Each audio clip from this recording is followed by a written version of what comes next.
You are now listening to For All Nerds Show, a podcast about geek and pop culture from the perspective of people of color. For All Nerds is hosted by DJ BenHaMeen and Tatiana King Jones. For All Nerds Show is a member of the Loudspeakers Network, where we always say rest in peace to our founder, Combat Jack. For All Nerds Show is powered by our listeners. Everything we do, from our podcasts, live events, our website, are all independently funded. Please continue to support us through our Patreon page at patreon.com/forallnerds. Welcome to the Fan Bros, the show where the bros are fans. Doodle.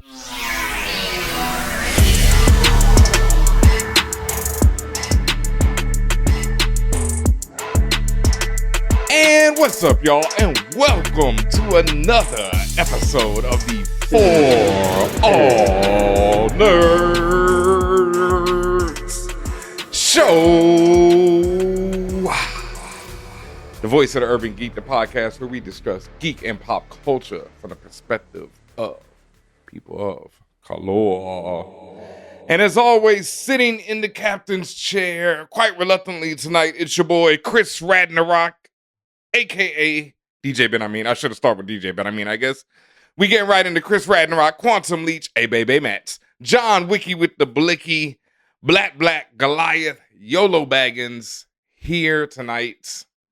YOLO Baggins is right, boy, because, yeah, you only live once, and I had to sit through 3 hours of Wick last night. But joining me in the co-captain's chair is Tatiana King, a.k.a. Tatiana Kang the Conqueror, a.k.a. T'Challa Brett, a.k.a. Doc Aki, a.k.a. Lambo Calrissian, a.k.a. Flex Luthor, a.k.a.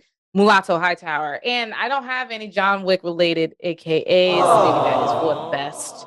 probably Mrs. Nobody. I mean, I don't know, you know. Mrs. Nobody? I don't know. I was also thinking of Winston, not Duke. I don't know. Maybe that might work a little bit, but I can't think of this series. There's so much going on with this series, man. Here's the thing, Ben. We did see John Wick, and this is what this review will be about. Yep. You have some words. I do. Yeah, let me start off. We did get to see John Wick 4. For those who follow me on Twitter at DJ BenHaMeen, you might have seen, this was last week now. I had a tweet where I said that John Wick might be the main. I said, did anyone ever think to themselves that John Wick might be the main villain of the series and a complete psychopath? And I got, as they say on Twitter, I don't want to say canceled, but no, the ratio. You got ratioed. I definitely got ratioed. You got ratioed. I think I don't know if it got it up to 600, but there was. It was well over 600. Okay, yeah. Well, there was over 600 quote tweets to your tweet. Yeah, and not so nearly many as many likes. No, not nearly as many likes. So you were definitely ratioed. I was definitely ratioed, and people had various opinions on it. You know, most people disagreed heavily. I learned that people definitely have an attachment to this series that I did not know. I mean, I guess I should understand that. We're on the fourth one now. I've seen them all, you know, I've enjoyed them all to various degrees. I've had this idea about John Wick since I saw the first one. About halfway through the first one, I was like, okay, this man's a psychopath, you know, and I still hold firm to that, you know, statement. Like, I get, as Tatiana said, the main villain part of it might have thrown people off. And also, even calling Wick a psychopath might throw people off because there's this attachment to John Wick, because there's an attachment to Keanu Reeves. Let's all be honest about it. And because of that attachment to Keanu Reeves, which goes back very long for a lot of people, including myself. Decades for some people. Know, yeah, I go back to Bill and Ted's Excellent Adventure. I love the dude. You know what I mean? He's one of my favorite actors. I mean, not because he's the greatest actor, just because Keanu's awesome. You know what I mean? He's an awesome dude in real life. You know, he's played iconic characters as well as Bill and Ted, you know, Neo, now John Wick. Point Break. Come on, lest we forget. Like, this dude's done it. You know, I love Keanu. I mean, and even in the more recent generations, like just even in the 2000s, like his most prolific has been The Matrix and John Wick. Yeah. And he's just a lovable person in real life. So when you combine that prolificness as well as the general agreeability to who he is as a person, you're going to get some fierce representation, to defend the night of Keanu Reeves. And, I can't say I felt bad when I saw the tweets, I guess, because, man, I mean, First of all, Benhameen wasn't taking y'all seriously whatsoever.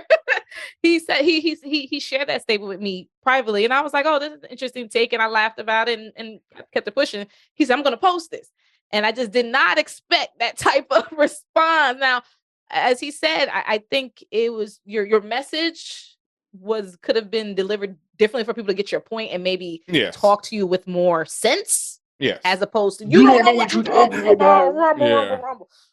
You've never seen these films. Don't you understand the lore?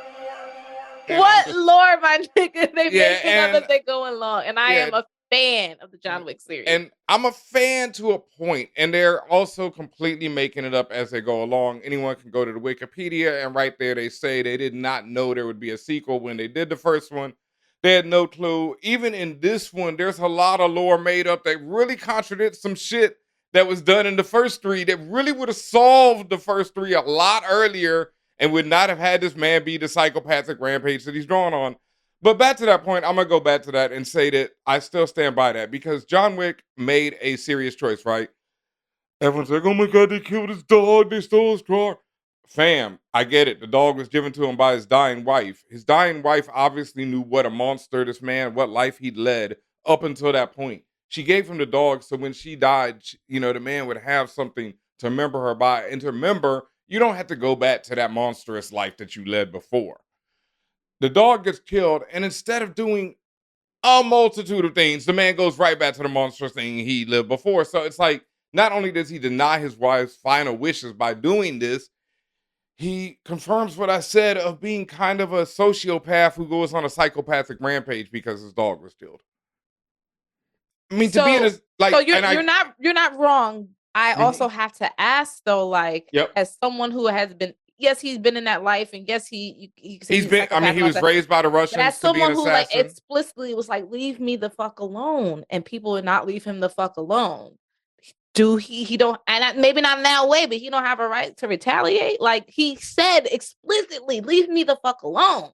But once the dog was killed, he did not say leave me the fuck alone. He went on a rampage. Well, yeah, because they can't. They and I think that was the other argument people were saying to you, like, which I understood. Like they were like, you're saying, oh, well, because they came in, okay, they killed his dog. So we're supposed to just lay down and say, all right, well, shit, I wish you guys would go away. I wish this would end now. Like, was he supposed to say that? Or like, what was he supposed to do? Like, if that's how he knows, that's how he does conflict resolution. You guys brought a conflict to my door. I'm going to resolve it in the way that I know. And I get that. You blame that? In the world of this universe, not so much, right? I do say my thing with it is that, okay, it's like I grew up on movies like Commando, Arnold Schwarzenegger. It's a classic, right? His daughter gets taken by a dude he used to fuck with, another Secret Service special agent, and Arnold Schwarzenegger goes on a goddamn rampage to get his daughter back and kills, I don't know how many people in this movie, through various ways. It's amazing. It's one of my favorite movies. A man survives everything and murders everyone, gets the daughter back, flies off at the end, right? Great. Now, if you did that 4 times in a row, I'd be like, yo, dog, this man got issues, fam. It's going beyond just, getting your daughter back. Well, the other argument was, okay, you can say that what you say, how he's reacted about the dog. Maybe he didn't have to react so aggro, but then, all right, then it's done. But then the next time he legitimately was trying to get out and they wouldn't let that nigga out. And once again, like, how was he was not supposed to go aggro. He said, leave me the fuck alone. And people continue to not leave him alone. He also had the choice to not kill the dude in the hotel, thus setting the whole high table against him. He could have, that was a choice. And that, and going after them from the first jump, yes, was a choice. Yes, he could have just been like, I got to get another dog. My dead wife did not want me to do this. That's like, Ben, you're not wrong. Yeah. That's the part. That's the part. Instead, I'm going to murder a bunch of people. And in this universe, and that was the other thing, is like in the first one, John Wick, the universe seems to be there's a lot of assassins, but there's still normal people in it. As this seems to go on, it's like they've forgotten that. And there is nothing but assassins. There's nothing but assassins. And that's to on purpose. And you said you're about to probably say it. There's a reason why there's nothing but assassins. I want to know. Humanize it to make it easy for you to watch thousands of people be killed back to back to back, right? because they all signed up for this. And that's where I start to have an issue, because it becomes one, it just like in the first one, it was cool. It was like, okay, there's some assassins and the rest of the world just doesn't know about this secret society. Now it feels like everyone's an assassin, or everyone is just completely ignoring all the murder and mayhem that is going on around them constantly. So it's like the whole world is made of assassins. No one has any. They're fighting right now, Ben. I mean, they're outside the goddamn stoop, like fighting in Brooklyn. Is an assassin. Like everyone. There's no other job in this world. Kill each other. And like you said, that's literally the patronage of assassin. Kill each other. There ain't no cooks. There ain't no trash men. There ain't nothing. Like this niggas. They don't pay the bills. Assassination pays the mortgage. It obviously doesn't, because these cats get bodied by John Wick. But listen, listen. Okay, all right, Benhameen. Let's start going into the film. Like we're giving like the high levels is great, but we gotta go into the film. I got one more. I just got Scrubs, but we gotta get into that later. But come on, go ahead. What's your one thing else you want to say before we get into the film? No, I didn't. Wait, I just want to say one last thing about that dehumanization, because that is one of the big problems of this thing, is that the fact that we are watching people get double tapped by the thousands at this point, it becomes with it. I don't know, man. Desensitized. Yeah, desensitized is one thing. And like I say, I'm a person who grew up on every violent thing in the world, right? But at the same, and I do believe that in some instances, violence is, how it gotta go down. I believe in armed resistance, when it comes to it. But I do not, just believe in the dehumanization of people, of humans. I do not believe in dogs over fucking humans, man. Okay. I do not believe. Now you're getting some real stuff. Yeah. No, I hear you. It gets a little wild watching this film in a theater when people are cheering for the deaths of people, and then cheering, like when a dog is saved, but a person gets shot in the face over it. Is it more so the volume of death that you see? That's one of them. And that's why this is such a thing. Because it's so, there's no, all right, that's the other thing. Like people will talk, well, it's John Wick's Assassins. Like one of my favorite series right now is Barry on HBO. It's about an assassin who's trying to get out of life. And it shows you what killing does to a person. The psychological impacts of doing violence upon other people. One of my favorite films from last year is the film Baby Assassins. It's a foreign film, and it's about a world like John Wick where there's a bunch of assassins, but it's still a normal world as well. But there's like, an assassin school. There are cooks there. There's cooks and everything. And it's about these two young women who have just graduated from assassin school and are told they have to get a normal job as well as be assassins. And it shows that sociopaths who are murderers really can't function in a normal society, And so that's what I feel like John Wick does. It's a very nihilistic view of life where it's like, bow, people die, whatever. Niggas die every day, but it doesn't show you the impact of something like that. And that is really problematic to me, because when you have people growing up watching such a nihilistic view of life, man, I don't know, man. I worry. That's questionable. Is that your thought process on this? Is interesting, because is this more a lamentation of where the series could have went, or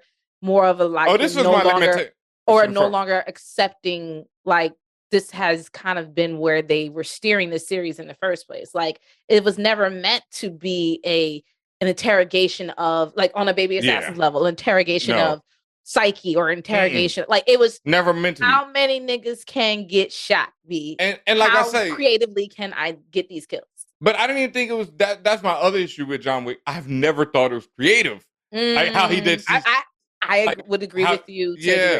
How he gets these kills are super uncreative. It's tumble over you, shoot you in the face, double tap. Tumble over you, double tap. Pull you down, double tap. Use you as your shield, double tap your man, double tap you.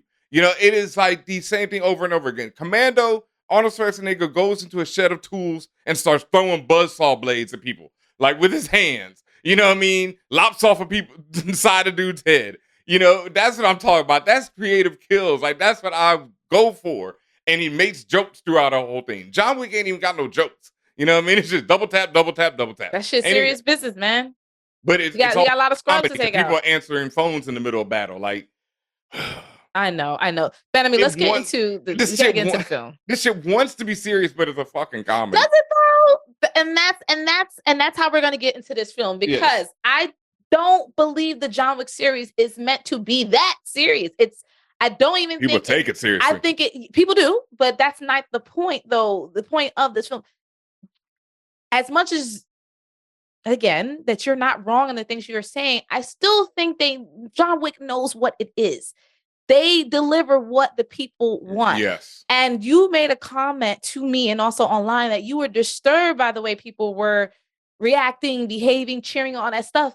However, this film and this series has consistently delivered what people wanted to see. Mindless deaths from beloved Baba Yaga. That's all the fuck we want to see. That's what I signed up for. And I got that. And I was pleased in that way. Was this movie made me think?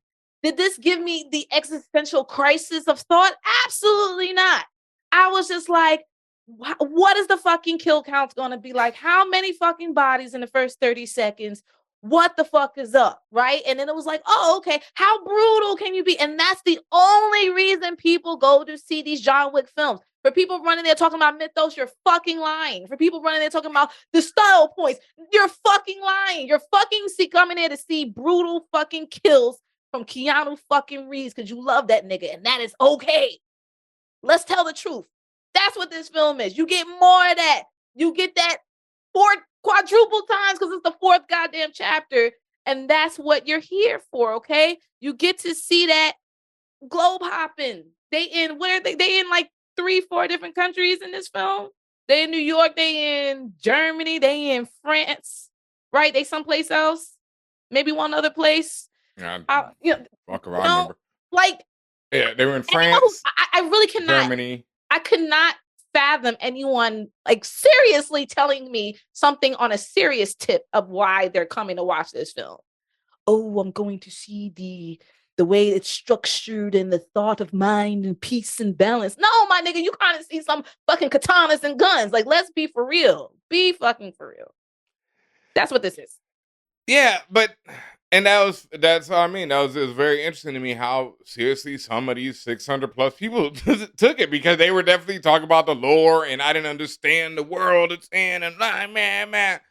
And I'm like, dog, the man at the end of 3 gets shot by his mans, the owner of the hotel, falls off the roof hilariously. Winston hits like several tarps on the way down and then lands on the concrete. I mean, this is like a good 6, 7, 8 story drop and somehow survives.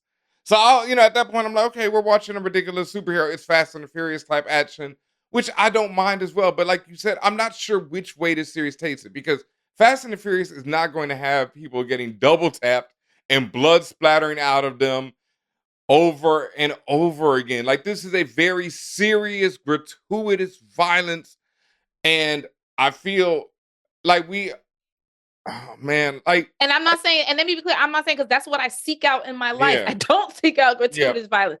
Just in this specific series, I was like, I think John Wick is a badass, and I like seeing him do gratuitous shit to other people. I want to see that shit. I just wish it was, I don't know, not wish. I guess I've expected one more variety, and just because of the action that I've seen in my life, in action films, I think that this one, like, since we're talking about this one in particular, was lacking in terms of action.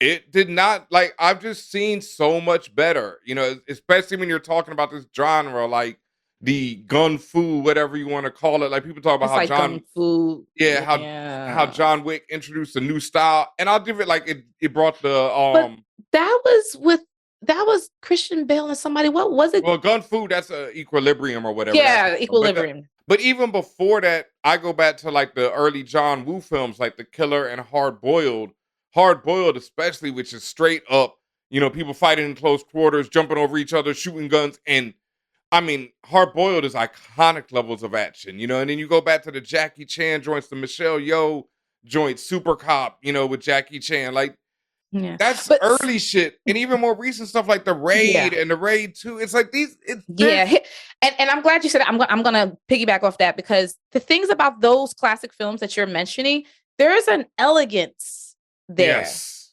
This is very brute force. Yes.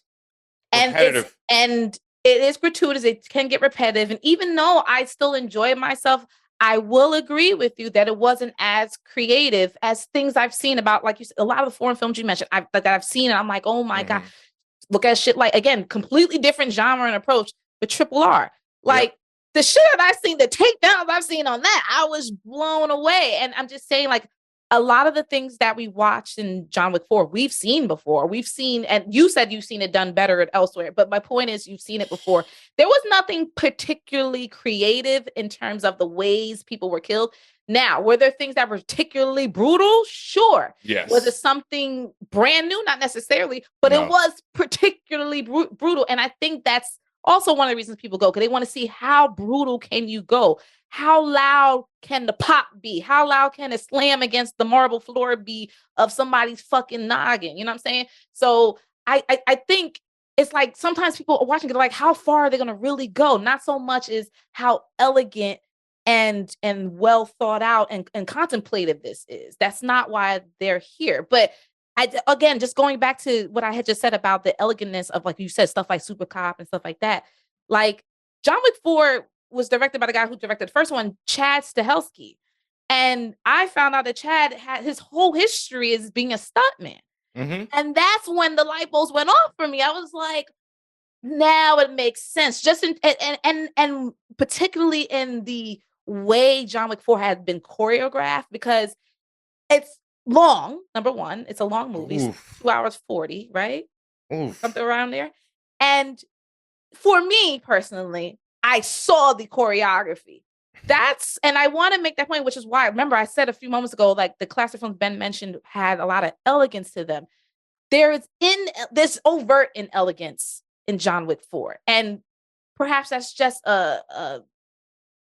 because John Wick himself is not an elegant guy. Like, he's just very literally throwing his gun at you 50 times.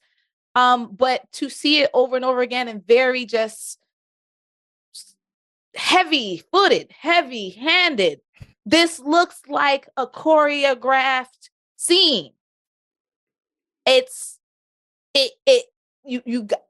from that perspective, that's when I hear you, Ben, when I'm like, okay, this can be done better.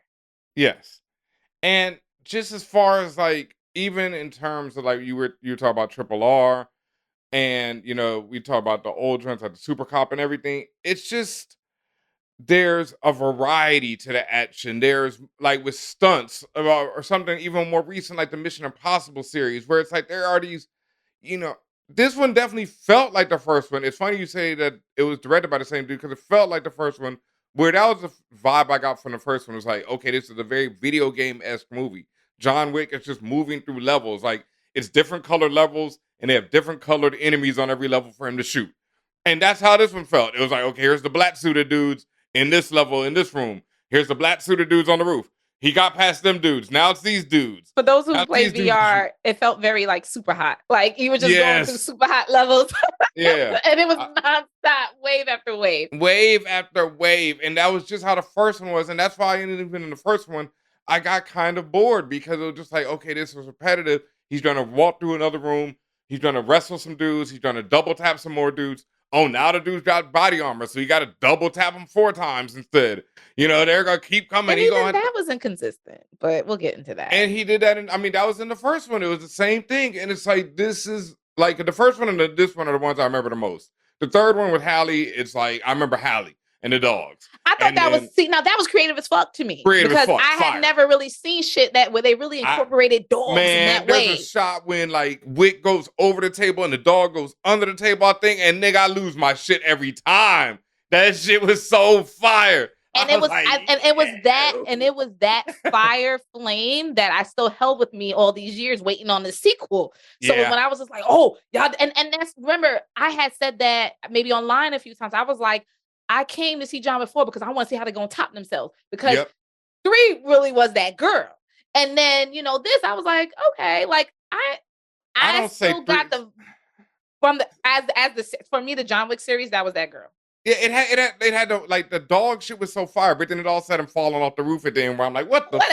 I mean, there was this what the fuck's moment here too. But so every episode, every chapter has had that what the fuck. So I guess, the most new shit and this fire shit, and yes, Halle was in 3, and I was like, all right, they're gonna really top this shit. They're gonna go off on the floor. I don't remember shit else about 3. Did they go off?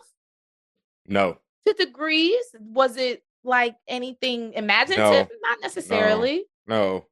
All right. You know how we do. Let's talk about some things that we did like, because I feel like we have already thought about some things we didn't like, and there's more at the back.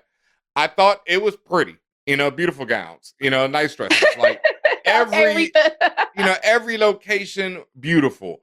From the opening in the when they're in the Japanese hotel, when Wick goes off on the roof, beautiful. I loved when he moved downstairs into that samurai room or whatever with all the armor and the stained glass windows they busting through. The way he bust my man up against the drum, that shit was pure comedy. Hilarious. Costume design, set design, character models. Yep. The storyboarding. Character models because it feels like a damn video game, right? Really. The storyboarding, because the storyboarding was very apparent because of the video game-esque part of it, but well done. Excellent. I still very feel that, and especially costuming, again, like that's really, to me, like, forget the action. The imagination was in the costuming. The imagination is in how people look and present. The imagination is the feeling you get when they enter into each locale and how each different group looks, or whether they're the ethnic group looks, the cultural group, or just the familial group that they're part of. They each have their own specific signature and their own specific feeling. And this film did really well at that. So I'm not sure who the costume designer is. I want to look that up, but I give kudos to them. They did an excellent job, as I said. And the set design, excellent job. Excellent job. I always love that about the Wit series, because they're always in these weird locations where it's like they shouldn't be, but because they're the ultra rich, ultra powerful people. Like they was in the fucking Hudson Yards in New York, like in some random fucking building with the edge, the edge platform shit. Like they was up in there in this room that, like you said, you're not supposed to fucking be here right now. Or they had like a cemetery on the piers, like who has that, But this is that universe, so that's how it goes down. So I always love that type of stuff. To a point, because it's also, we'll get into that about, the money is funny in this film, especially. Funny. This felt like Avatar 2. It was giving Avatar, right? It's giving Avatar economics. It's giving Avatar economics, for real. But I did love the villain. I can't remember the actor's name. Bill Skarsgård. Oh, that's the Skarsgård brother. He's the Skarsgård brother, yep. Yes, I knew it. Is it the same Skarsgård brother? Yeah. The rest of Skarsgård brothers? I thought they had 2 A's in their name. Oh, no, they look alike. There's only one. There's only one. Yeah, there's only one Skarsgård family. Just like Eric Northman's little brother? Yep, they are. That is all. They run the damn dance. Name, but yeah. Yeah, they run the damn dance. So Skarsgård, yeah. Yeah, Skarsgård. I loved his outfits. I did not particularly love him. That's what I'm saying. The costume design, his fits was on point. This nigga was diddied out. Shiny suit of John Wick. Yes. Shiny suit man times 11 million. That man's shit was blinging, brilliance. Radiance. No, I luminescent. So that continues into what I said about the way it looked. It's still a slick look in terms of the film. Yeah. People still look cool, and that's again that's the DNA for me. Yes. When it comes to Keanu, of like the Matrix. Yep. Niggas look cool when they plugged in, right? That's your persona projecting onto your character model. And the people who write and direct this clearly feel that same when it's come to John Wick. Niggas gotta look cool. My suit is made of fucking Kevlar fibers that I can lift it up and shield myself from a point blank range blast of dragonfire. That's the stuff you get in John Wick 4.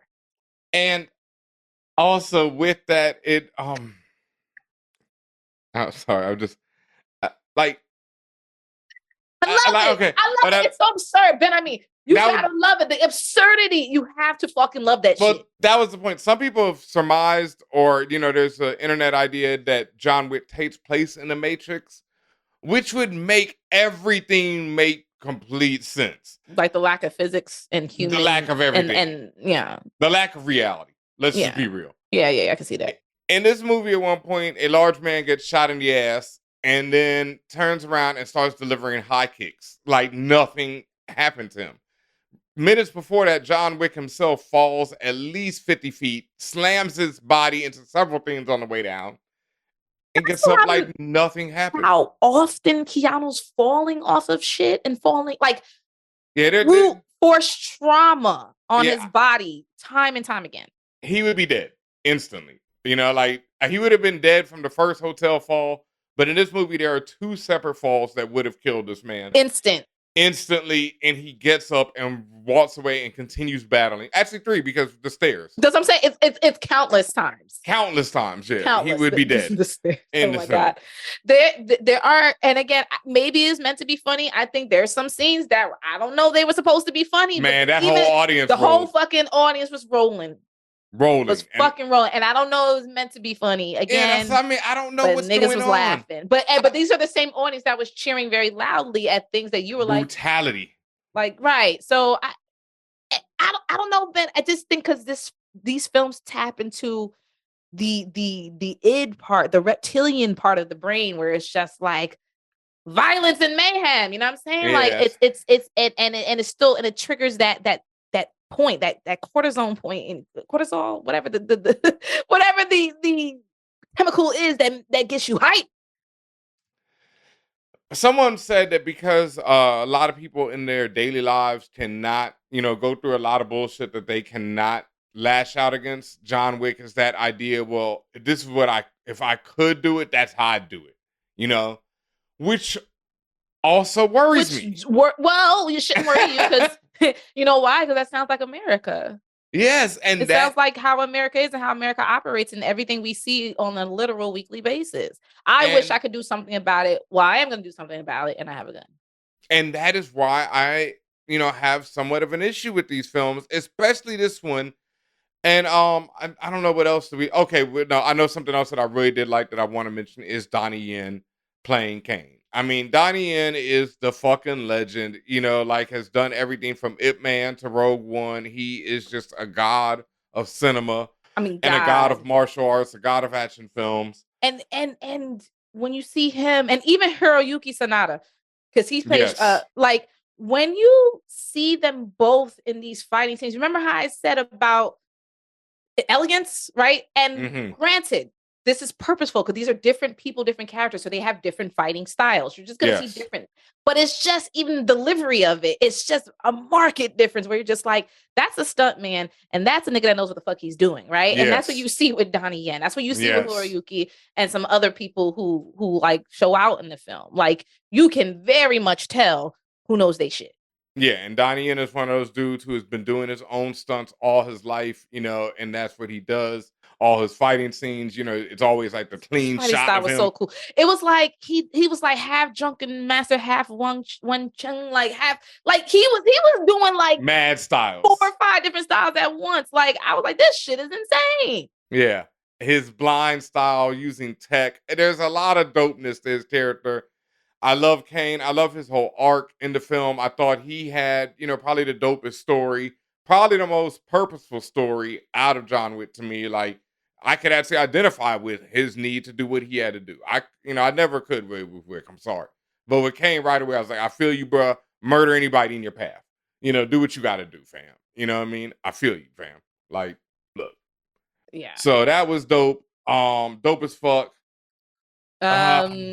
I liked, like I said, at the end of the day, I still like the cast. Like, everyone fit the bill. Like, Bill Skarsgård did a great villain with a purpose. It all comes down to ego, but at the end of the day, he still had a purpose and he looked cool.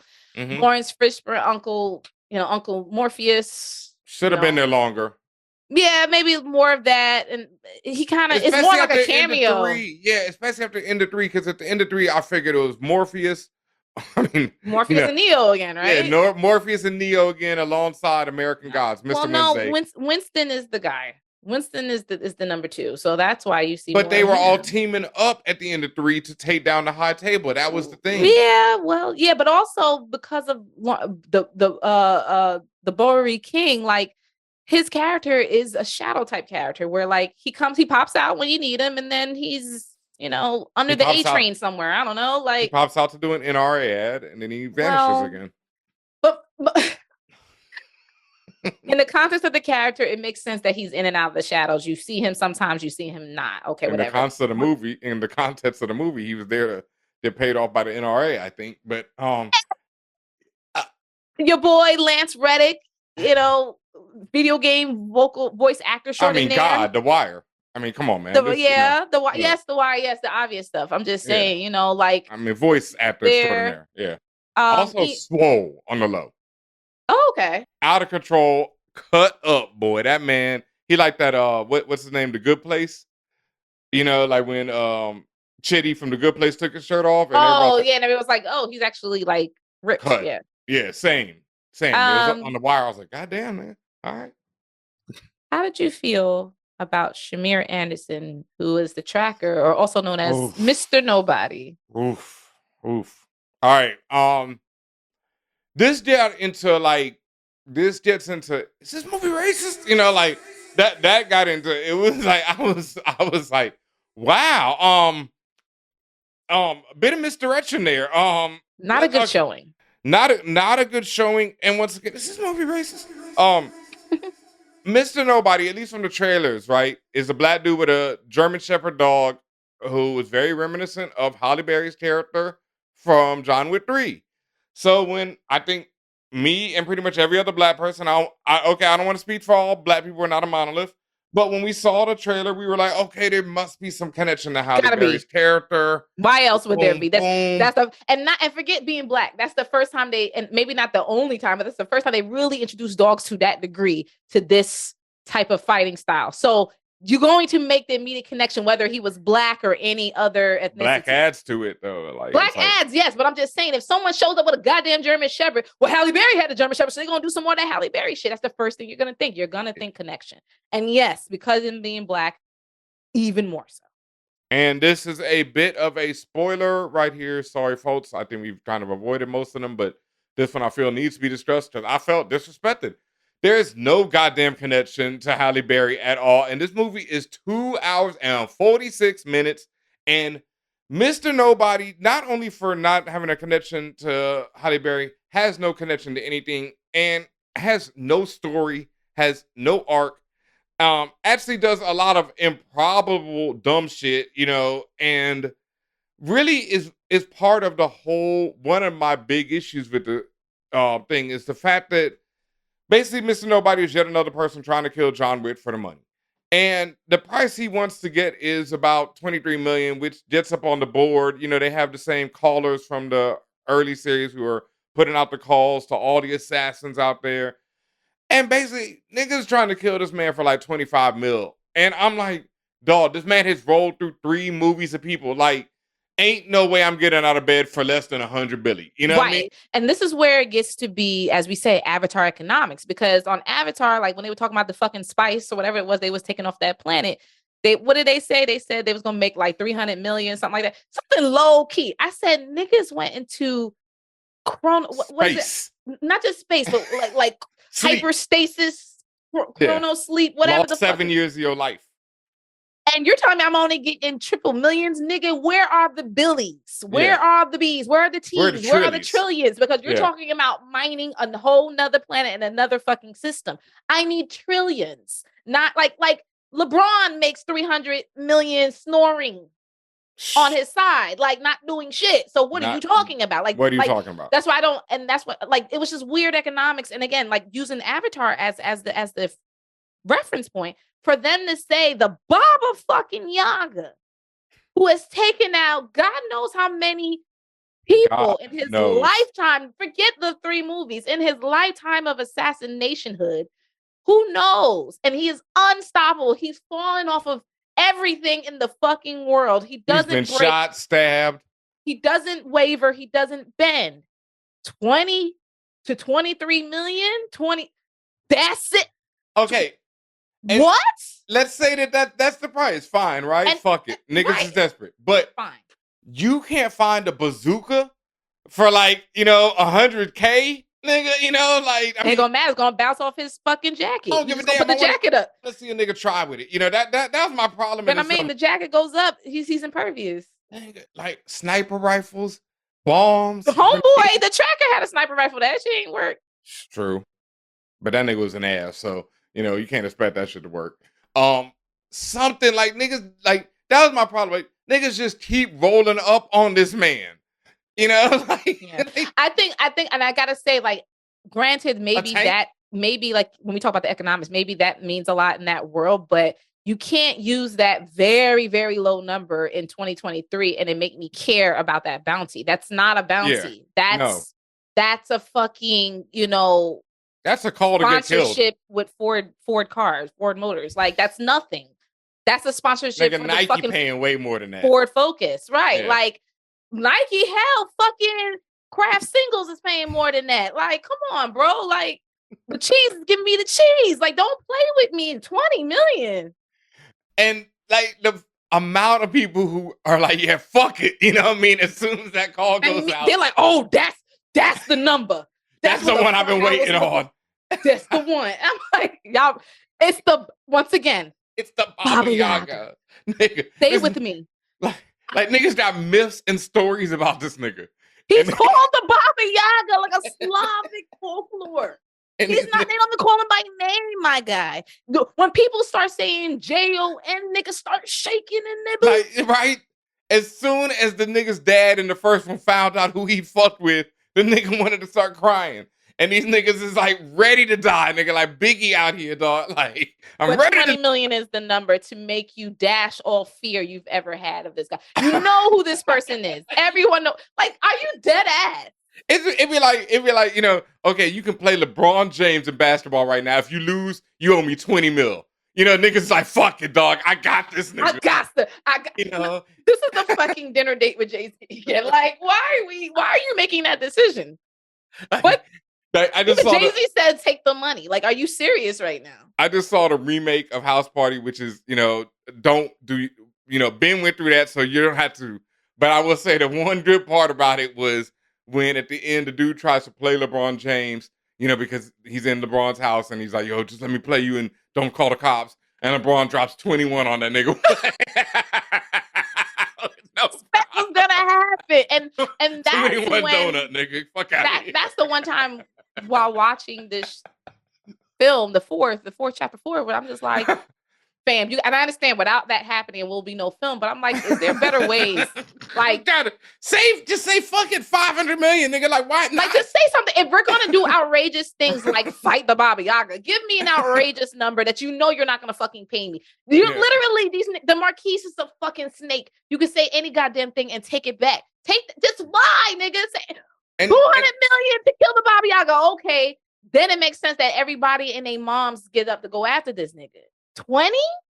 That's the other wild part about it, especially with Mr. Nobody, because Mr. Nobody throughout the film is arguing over his price, and the Marquise, go up like that. Whatever is just like, you know, stressing over paying this nigga. Like, the Marquise is obviously one of the kings of the game. But almost like the Marquise not have, like, is he broke? Like, for him to be stressing over between 20 and 23 million, it was given broke. And I was just concerned about how much money is really in the kingdom of the assassins, because it must not be a lot for people to flip out over this. It's obviously not a lot, right? I guess that's what it is. Niggas is that stressed because everybody is a murderer. So it's like, you know, if everybody's a murderer, that means any job can go for the low. You know what I mean? It's like now how I feel about DJs. Like, everybody goddamn DJs. So everybody will do it for whatever. You know what I mean? So niggas like, yo, I'll kill you for $5, nigga.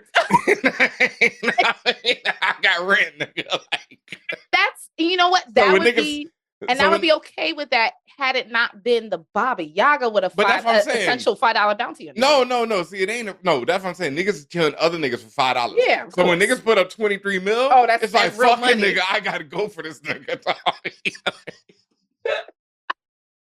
I gotta get this.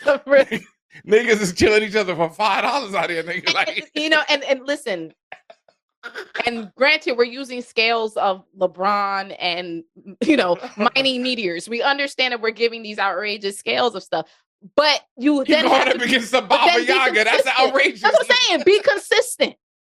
You're giving me the most outrageous, as BenHaMeen said, psychopath in the world, and you're telling me only 20 million. You're telling me my life is worth 20 million when this nigga, his kills is worth 500.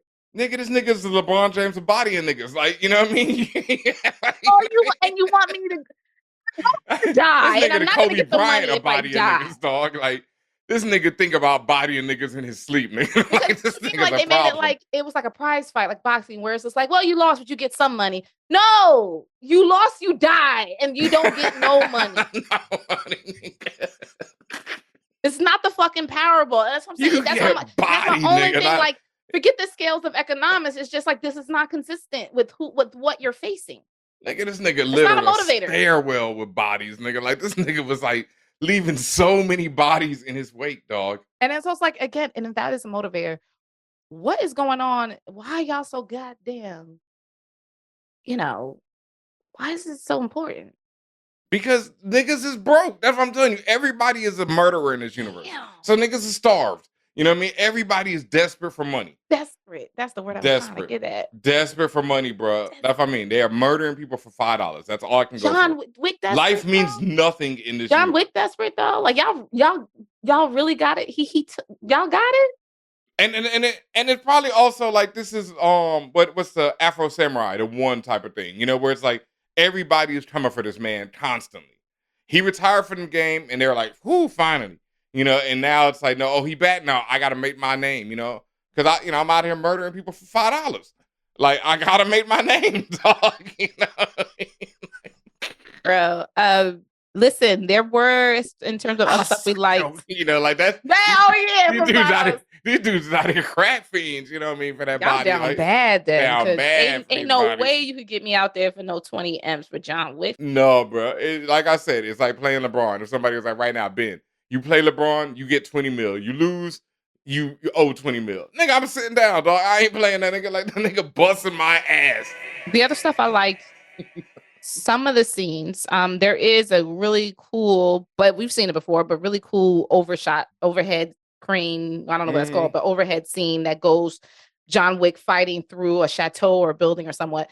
And it's literally ripped out of a lot of first-person shooters that you see, where, like, if you have third person more, right? That's like overhead. Well, when you change the view, if you change the view to the top down, the ones that still have that. Yeah. But the top down view where they going like room to room and like you see stuff happening all around, but they haven't reached the main character yet. Yeah. So you like to see like what's going to happen, but then what actually happens, like to see the impulses of people, to see the mistakes people make, and like you see it all happening at once on screen. That was cool to see.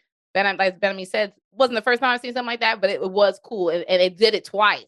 I think they did that in True Detective, and it was so much. Oh, it was incredible in True Detective. Well, they did it twice, and then it starts going back to what you were saying earlier about they keep doing the same thing over and over and over again, and after a while, it's like, all right, you got no other tricks up your sleeve? Any other tricks? Right? It was like, all right, cool. Like I thought, like for example, I thought that shot was gonna last longer, but it just stopped. I was all right, cool, and then it started up again. I was all right, we back here, and I was like, all right, like again, it's.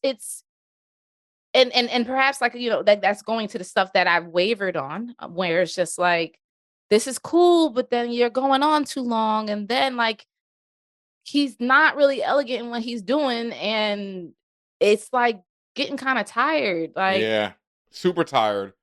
And beyond that, the movie is super long for no good reason. And I realized that like 10 minutes in, I'm like, oh my God, there's so many pauses, there's so many scenes that just drag on. It's not that much action for 2 hours and 46 minutes. Like, it is a lot of goddamn talking, and a lot of meetings and shit. Like, there's like there's like 4 or 5, 6 big action sequences, but man, there's a lot of talking in this movie. I mean, that sounds like a lot, Ben. It's just that it's 4 or 5, no, it's 5 maybe long sequences with lots of repetition, and maybe that's why I felt like it wasn't that much action, because technically there is a lot of action, but it's the same action. There it is. Like, we don't even have a really good car chase. We don't like. Well, it's not a car chase as much as it involves cars. I mean, my man does donuts on people and blast them, but like. I mean, there was lots of cars. There were lots of cars. He was ghost riding the whip. The whole scene was about cars are dangerous things. Yes, that was true. And also how much people would ignore people getting bodied around them. Like, yeah. And that goes back to the stuff about like we wavered on or things that were just outright ridiculous. Like there were too many like NPCs that did not react to what was going on around them. And I don't care what drug they're on. Yeah. It was strange. And then when they would react, it was like, okay, but why didn't you react? You know, it was a very muted reaction versus run for your fucking life. And it's the like, Baba Yaga and some randoms are fucking shooting up the place. And so it's like, once again, is everybody an assassin? But that's just kind of goofy. You know, that's what I mean. It's like before, like even when they had that scene when Common and him are going through the thing and shooting each other. Through the pat train. Yeah, they're like using silencers and shit, which is goofy. But at least it's like making the attempt to be like, okay, they're not, you know, being seen by everyone. But in this, it's like these dudes are just blasting away right next to people and no one pays attention. At broad daylight. In huge crowds of people. In huge crowds, in traffic. In traffic. You know what I mean? Regular traffic. On a well-lit staircase that seems to be, you know, some apartment buildings next to it. Like, nobody notices shit. And it's just like, what universe, what are we watching? I get it, but I didn't have that feeling before. This one is just like, fuck it. No, like they really truly treat them like old school NPCs that are literally just there as wallpaper. Right. And no matter what you do, they will not react. They won't move. They won't really run or act. They're going to do their animations. Right. They're going to do Cause that's what, I mean, literally, dog. Like, once again, this movie is, I feel that about a lot of Hollywood productions sometimes. It's like done by people who've never been in the places that they're showing. Like people who've never been to a club, you know, are showing you a club because, ooh, man, the way people dancing is really the strange. way people are dancing, the way people are acting, it's like, oh yeah, this is what happens in clubs. No, it's not, fam. If you run through a club with a gun, I don't give a fuck what drugs people are on. I've been in all of them. People are going to react. As soon as you start running through with a gun, you know, people are going to be like, yo, the man has a gun. You need and to run. Screaming and yelling, and then everyone is going to react. It's just going to happen because one person is going to see the gun, and that's all it takes.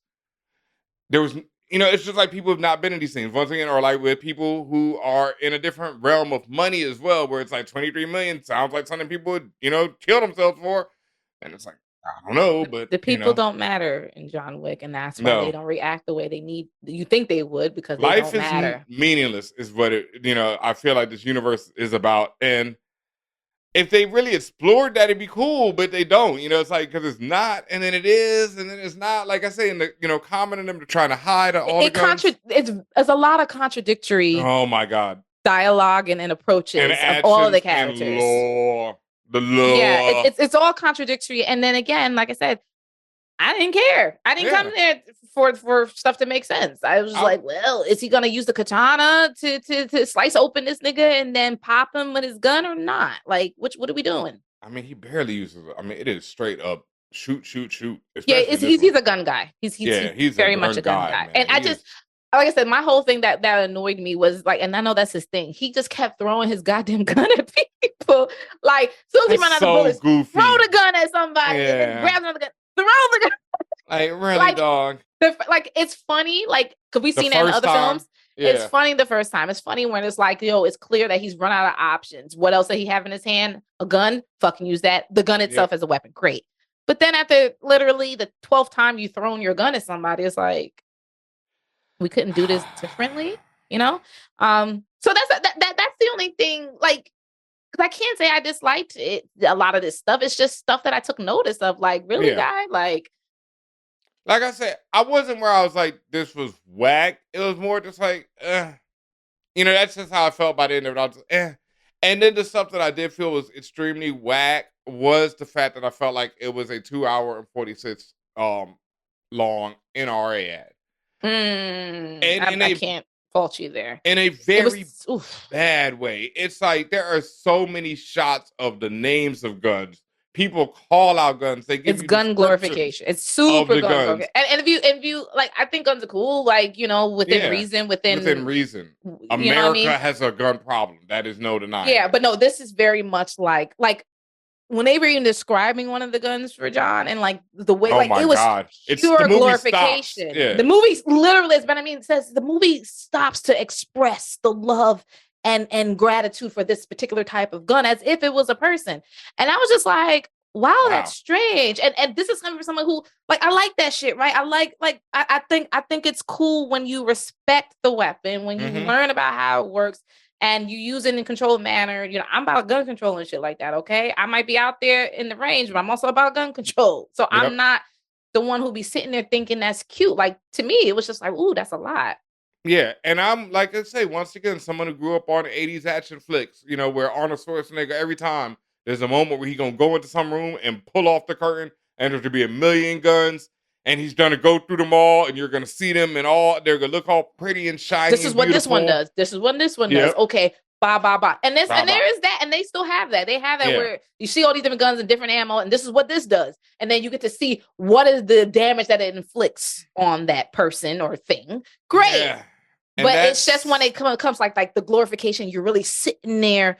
And if you are really into weaponry like that, then you're going to love this, right? And honestly, most of the stuff that we said, if this is the shit you want to see anyway, you're probably salivating right now. Like, oh, this is my shit right here. And that's great.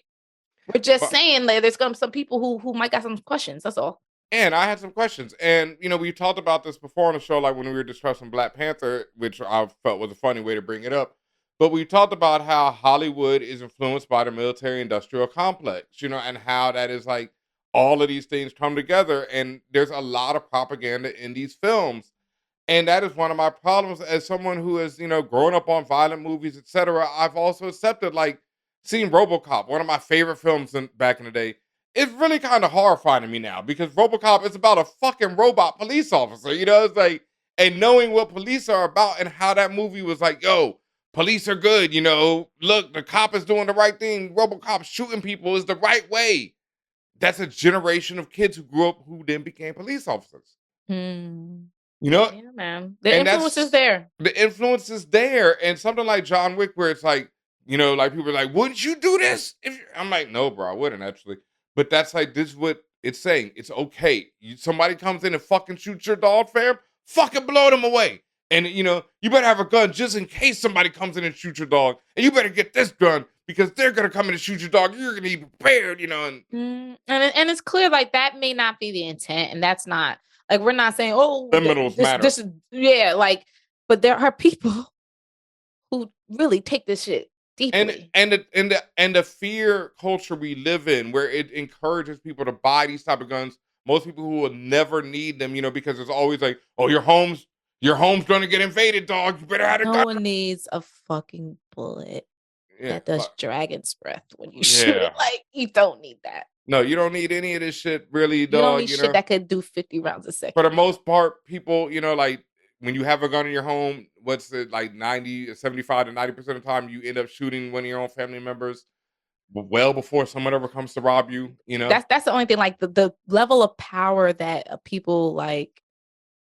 obsess over. I'm just like, I'm 100% sure that Deer does not have John Wick's suit on and cannot block those bullets. So you do not need that many rounds going at a second. What are you trying to bring down exactly?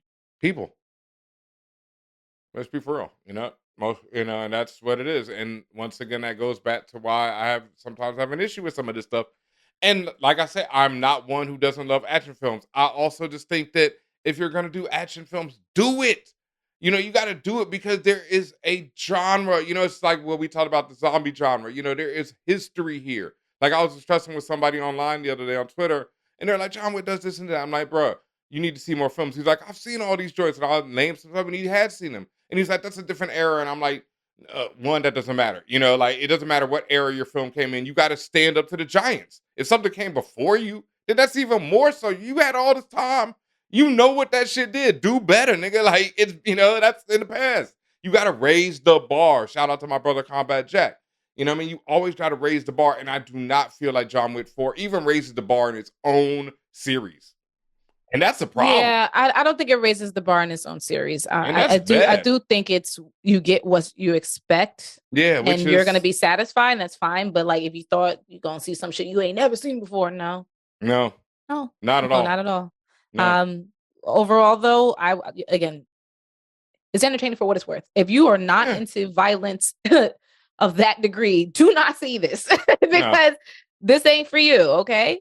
If you are a fan of the film or you're really into the concept of just, as I say, it's like playing super hot with wave after wave after wave, and then also some unintentionally funny shit happening, you're gonna have a fucking blast. A blast. Cause that fucking, I'm not gonna tell you what happened, but that fucking stair scene, unintentionally hilarious. Everything leading up to it, everything is funny. Like literally after that point, comedy at that point. After that point, right? Yes, Ben. At that point, everything is funny. Even the club scene, complete comedy for me. I love that villain in the club scene, the mini boss. I love. You mean the Juggernaut mixed with the Kingpin? Yeah, even though he was utterly ridiculous and made no sense at all, I thought it was great. Like I was entertained. I want more, and that's the thing. Like. And this is not just related to John Wick as a series, but this became like, especially last year, I watched a lot of foreign films and a lot of foreign TV. And it's something I've known, but it was like a rekindling of it where I was like, God damn, we're getting jerked, especially when it comes to action. Like American films? Yeah, because I've known this. It's very rare. Like I think the Mission Impossible series are one of the ones that stretches the limits of what you're doing with action and shit. But even them, they're doing like, even though the stunts are very dangerous and very crazy, they're doing shit where it's just not on the level of what I've seen. Like I said, go back to Hard Boiled, go back to John Woo's early shit, go to The Raid, go to Athena, which is, Athena's about some completely different shit. There's nowhere near as much gunplay, but just the camera work, the cinematography, and the way the action is captured. People are just doing shit that I don't feel we're seeing. Triple R, like you said. The first time I saw their action and camera shots I'm telling you, I ain't never seen no shit like this. I've never seen people use a camera like this. I've never seen these movements. I've never seen this stylized action the way it's done.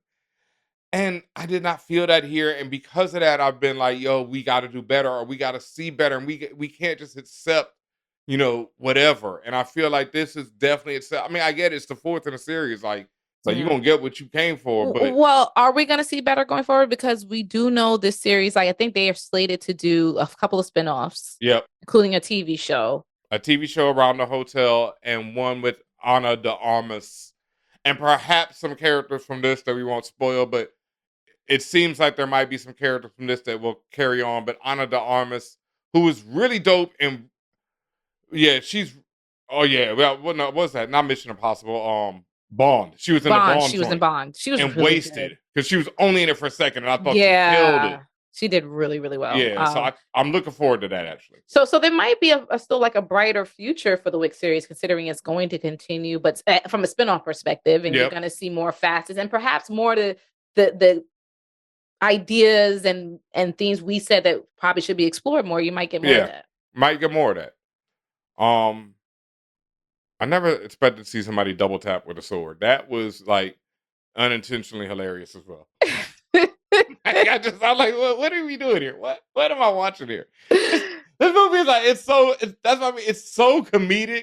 I think if John Wick was just a little bit less serious and like made all the dumb jokes, I would be like all for it because it's so comedic. Oh, John Wick himself. Yeah. He's very serious. But then, like, I ain't gonna hold you, like Keanu was looking kind of like a little elderly at times, when he was fighting. Like I could tell the years were starting to catch up a little bit. I felt that from the beginning, but like the funny thing is Keanu was only 58, and I'm pretty sure Donnie Yen might be older than Keanu. I'm not sure. But you see the difference. I mean, Donnie Yen is that dog, he's done this his whole life. While Keanu is not really, he ain't constantly But John Wick specifically, you see. Well, I mean, the man's been through a lot. He's moving kind of real slow and haggard. You should see it. I mean, not Keanu, but Wick. Yeah, he's looking kind of haggard. Well, I mean, you should see it, but I also don't think like the movie is really doing that on purpose. I just think that's just how it and that's what I'm saying. If they're not doing that on purpose, I think y'all messed up there because he looks kind of. It's time to take you out to pasture, my guy. Like, yeah, I mean, I thought that after it's the first goofy one, style a little bit sometimes. Yeah, I've thought they've stretched this way too far. Yeah. But that being said, I think would you recommend it? Would you recommend John Wick 4? If you are a fan, if you've gone through all three, yes, of course. Like if you're not, and this is your first, hell no. because this ain't the one. Like I would start. You shouldn't start here. I wouldn't start here. I would start with the first one, and I think you'll be, much more entertained, and then go to 3, and then call it a day. Oh, so just skip 2. I don't even remember that shit.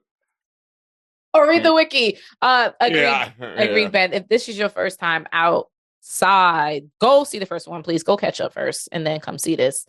No, just see 3. Save your money. Okay, fine. I'm a completionist. I'm like, look, just go find out who is who and why it matters. Glutton for punishment might be more like it. Maybe. And then come see this. If you're a fan, you're gonna be happy. You got what you wanted. Yeah. And this is gonna make shitloads of money. I don't know. Now, is it gonna make as much money as it should? And when I say should, I'm talking about in terms of meeting back budgets and shit like that. Well, 3 was like the biggest one. It made the most money. So I think people are here for this one now. Like people are hyped. Okay, the marketing is out of control. I do believe it's right. This is the difference. I see this shit all over the goddamn place for months. All over the goddamn place. For months. So online, guns, offline, underground, above ground, like guns, everywhere. Get yourself a gun. Yeah. Ooh. So if you're not watching John Wick, what are you watching, right? Yeah, I don't know. People are going to see this one. Yeah. And judging by the audience reaction, people enjoyed themselves thoroughly. Yeah. Like we said, I think there was moments where people were like, this is ridiculous. And I'm not sure if that was intentional. But once again, I don't know, because the audience isn't stupid either. Even though they may enjoy stupid things, they're not completely stupid. When my man fell off the building in the third one, I was like, yo, what are we watching? Is this Fast and the Furious? Like, I get it if it is. But yes, John Wick. I've said this. John Wick is his own Fast and Furious. I think at one point they said they wanted to cross over. Hell, at this point it would fucking work. You know why? Because Fast and Furious is fucking ridiculous. Yes, it's ridiculous on a level of family, but it's still fucking ridiculous. Okay, no, it's utterly ridiculous. And I felt like from a gun con or whatever the name of the shit is / Matrix shit. This is what John Wick is. It's supposed to just be outrageous and outlandish, but also look cool. And it does. I could have done without Tracker. Mr. Nobody. No, Mr. Nobody, like I said, man, that shit was just insulting. I'm sorry, I'm just going back to him now. No, it's wild insulting. I feel like that was like a problem, like to me. Like where I was like, you can't have this black dude in there with the dog and have no connection to Halle. And if you give him no connection to Halle, you gotta give him a storyline. And you give him nothing. I just didn't understand when he didn't be nothing. All right, you helped out. And that's like even the worst joke. Oh, my name's Mr. Nobody. So the script gives me nothing. It's like that's so like insulting, man. That's where I was like, yo, this movie's insulting. Mr. Nobody's character in particular was insulting to me. Where I was like, nah, man. Nah, man, you gone too far. Like you gone too far. Like at that point, dog. You can't do that. Like, nah, that's like, that's going back to Last of Us. You can't have 2 dumbass major villains in the same season. You can't do it twice, dog. You know what I mean? That's dead insulting now. Like, I get it. Once was too much. Twice, no. And this dude in this movie is egregiously bad. Like, they give your boy Kane a whole ass storyline. They give Mr. Nobody nothing. And then he made stupid choices. It ends with him gaining nothing, learning nothing. No point to his character. None. And cute dog. But like, why? Who cares? And it's like, it feels like there was something cut out with the connection to Halle, but this movie's almost 3 hours fucking long. They definitely cut something out. It has to be, because it makes no sense why he's there besides inserting a character in the universe that you may spin off and making people want to see, this movie, because they're like, oh, it has to be a connection. Like, this feels like the old Marvel fake outs when they would show some shit in the trailer and it looked like Wolverine, and you'd be like, oh my God, Wolverine's gonna be in, Avengers. And then it wouldn't happen. That's how this feels. Like, this feels like disrespectful. No, I mean, this was even more, because at least I didn't give a shit. At least I got Avengers still. Like, this is like, nah, fam. Like, I really was hoping for some. And then, to me at least, the dog was nowhere near as dope as Holly's dog. Like, nowhere near. Her dog, because she had more than one, but. And there was just the illest shots with them dogs and the illest sequences. And with this, it was like, oh, he's gonna bite somebody in the nuts again. All right, Oh wow. Yeah, it's like, come on, man. Like, yeah, that was like some little kid shit. He was the mid version of mid. Ain't even the word, bro. Yeah, that man. Like, I've smoked better mids than that. Oof. You know what I mean? Yeah. All right, Ben. Anything else that's new or Mr. Nobody is like gonna be when you get bunk weed. That's what I'm gonna be like. That's that Mr. Nobody over there, nigga. I ain't smoking that shit. That shit ass, nigga. That shit got nothing to it. I ain't smoking on that Mr. No. Ooh. Broke niggas out here smoking on Mr. Nobody, I guess. Nah, they're gonna have a word with you, brother. All right. That's it, I think. Yeah, I think that's about it. Mm-hmm. Oh, we're done? That was it? With the smoking on Mr. Nobody? No. I'm just saying, like, because like at this point it's like ranting. So I just I think we're done. We're good. Yeah, thank you for joining us. This has been our review of John Wick 4. Does it have a extra Chapter name? 4, John Wick Chapter 4. It doesn't have like the last one was like Parabellum or some wild shit that I was like, what are y'all talking about? But whatever. Yeah, just Chapter 4, John Wick, yet another one. Thank you for joining us. This has been For All Nerds. As always, you can follow us on all the better podcast platforms out there. Just type in For All Nerds. While you're doing that, you can go head over to YouTube and Twitch. Follow us on both of those so you can see our beautiful faces right here, semi-live, all the time. On YouTube, we there. Hit us up in the comments, on the chat. When we doing the live streams, come through. You can follow me at DJ BenHaMeen on Twitters, on Instagrams, where you'll find me smiling, looking good, DJing, all that other wild shit.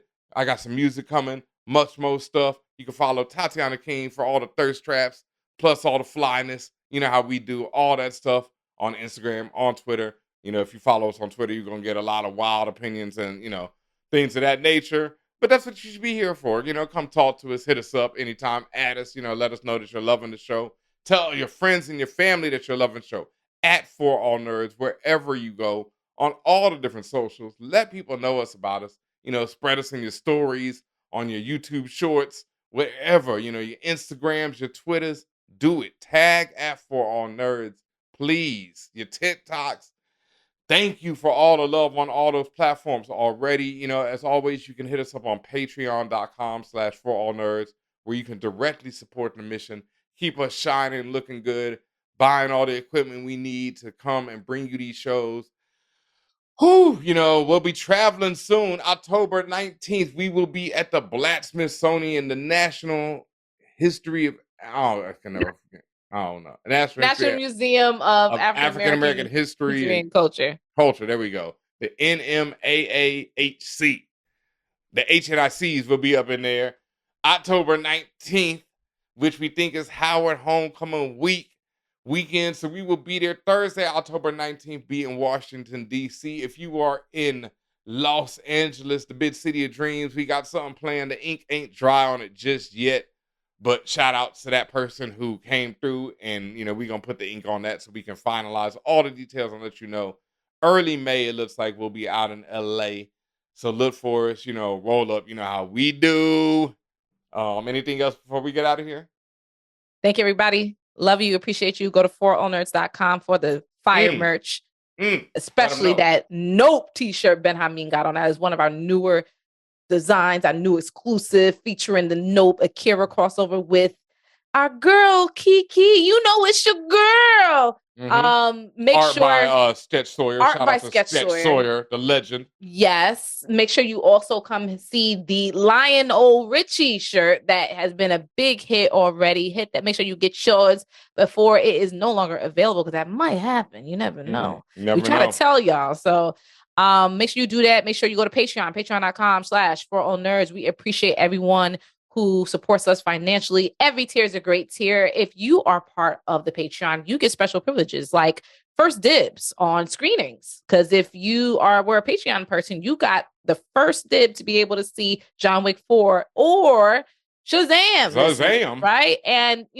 that's of course, we're expanding that as much as we can to listeners all over, wherever we can. You probably get some free merch, free books, free stuff. But you'll never know unless you're part of the Patreon. Again, patreon.com/ForAllNerds. And as BenHaMeen said, we appreciate you. We salute you. We love you. And we appreciate everything you do. Peace. Fan Bros.